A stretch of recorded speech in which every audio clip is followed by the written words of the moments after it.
வணக்கம். City man Tamil செய்தி பத்திரிகை யூடியூப் சேனலின் செய்திகள்.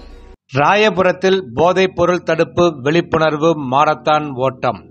திருவெற்றியூர் சுகம் மருத்துவமனை சார்பாக பங்கேற்றவர்களுக்கு எனர்ஜி ட்ரிங்க்ஸ் வழங்கினர். மறைந்த மக்கள் மருத்துவர் டாக்டர் ஜெயச்சந்திரன் நினைவு நாளை ஒட்டி தமிழ்நாடு நேதாஜி சமூக சேவை இயக்கம் மற்றும் அறக்கட்டளை சார்பில் போதைப் பொருள் தடுப்பு விழிப்புணர்வு மாரத்தான் ஓடும் போட்டி 7/1/2024 ஞாயிற்றுக்கிழமை காலை 5 மணி அளவில் ராயபுரத்தில் நடைபெற்றது. இதில் 1000த்திற்கும் மேற்பட்ட பள்ளி சிறுவர்கள், சிறுமிகள் மற்றும் பெரியவர்கள் உற்சாகத்தோடு பங்கேற்றார்கள்.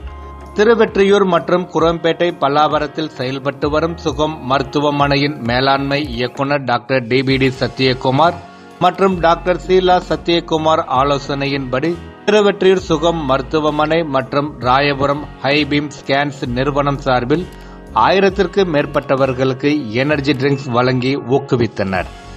இந்நிகழ்ச்சியில் காவல் இணை ஆணையாளர் சக்கரவர்த்தி, கூடுதல் ஆணையாளர் லட்சுமணன், உதவி ஆணையாளர் மகேந்திரன், மாமன்ற உறுப்பினர் சுரேஷ் மற்றும் டாக்டர் வேணி கலந்து கொண்டார்கள்.